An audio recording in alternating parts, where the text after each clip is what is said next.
Hey everyone, this week we've come to Sheffield and we're going to be doing some street photography.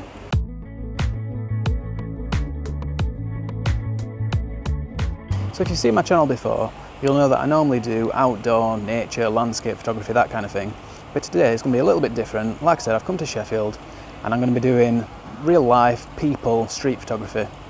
So I've not got a lot of experience with this kind of thing. It's going to be a little bit difficult for me, but I'm up for the challenge. And in terms of equipment, what I've brought with me is my Nikon Z7. So even though that's full frame, it'll be really good for this because it's really small and it'll not make me stand out too much, hopefully. And I've just got a 50mm 1.8 prime lens. And prime lenses are good for street photography because A, they encourage you to get in close. You can't zoom, so you've really got to get in and get intimate with your subject. And it also means that they're not too large and they don't stand out either.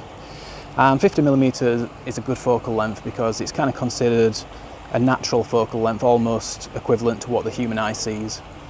So yeah, let's crack on, see what I can find and see what photos I can get.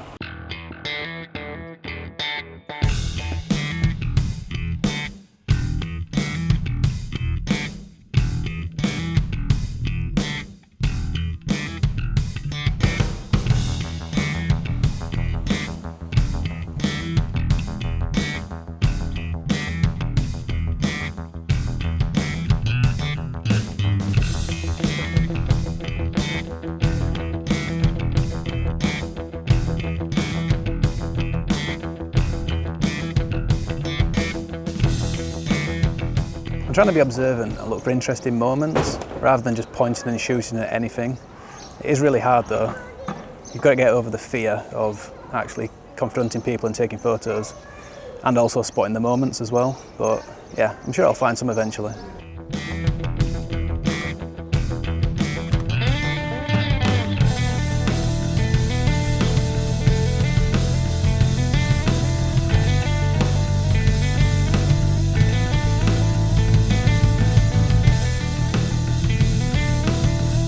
So rather than moving around, I've decided I'm just going to stop here for a little while, just observe people and wait for some interesting characters to pass through or some stories to happen, and then just try and capture those moments.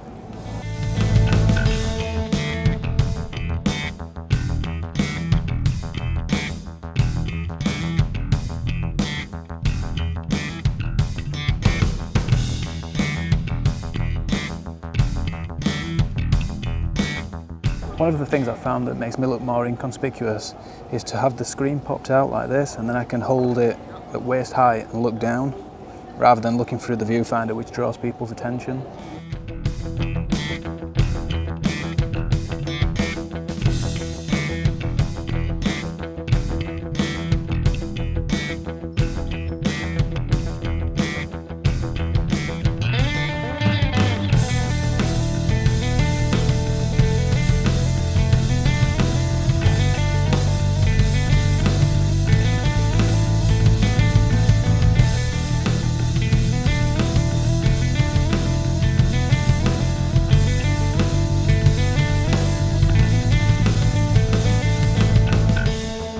I'm using aperture priority mode.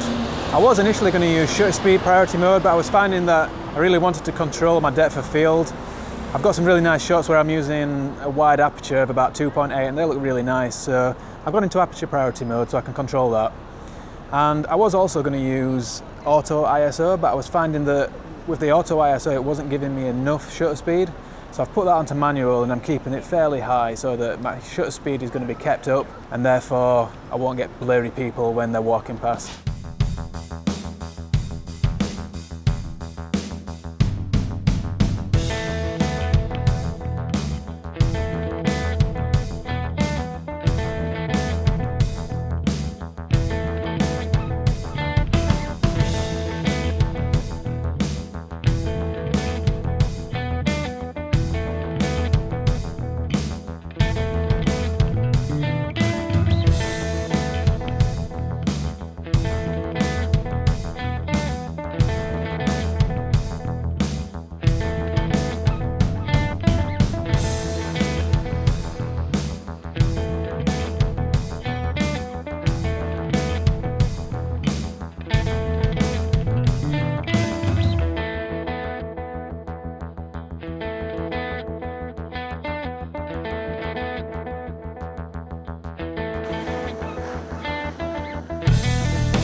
So I've got a few shots now that are not too bad.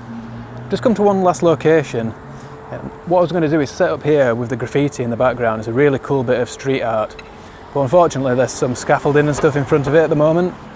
I'm not sure if that makes it a better shot or a worse shot, but I'm going to wait a little while, just see if anybody wanders into the scene. If they're an interesting person, I might get a good shot here.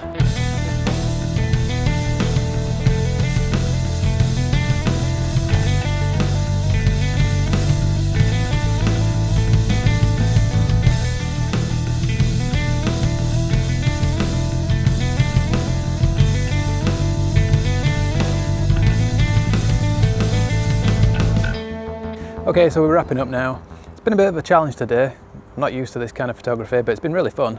And I think I've got one or two shots that might be okay. So I'm gonna get home, get those on the computer, and we'll see what they're like. See you back there. It was good fun today.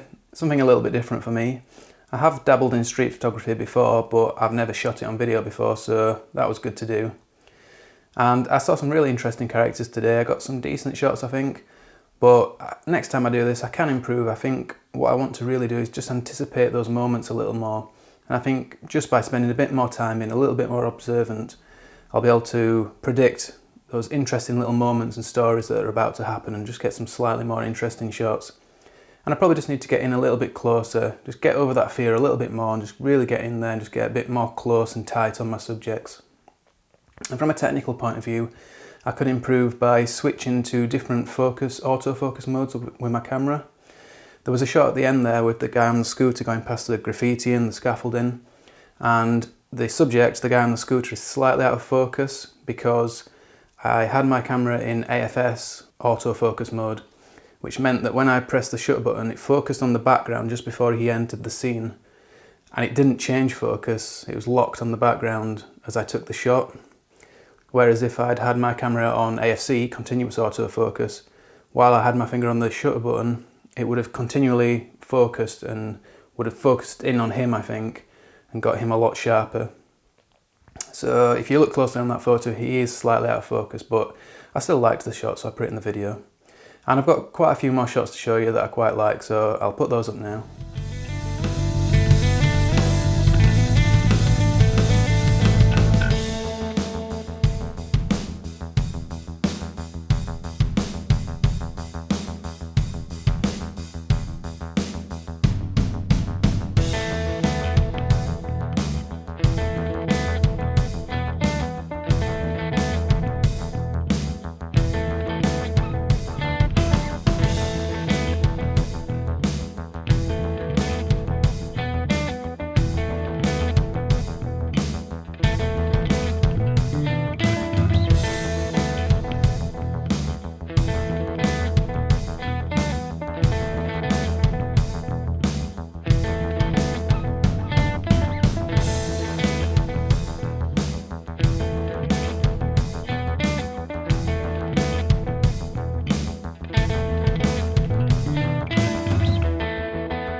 And that's it for another video, another week gone by. You know the usual bump by now. If you've not seen my channel before and you do like the content, then please consider subscribing. As I always say, you can click on the big red button down there or on my face over here. And that way you'll keep up to date with what I'm doing every week, and there's a new video every Sunday morning at 10 AM UK time. So I hope you'll catch me for the next one, but that's it for this one. So see you next time, and thanks a lot everyone. Bye for now.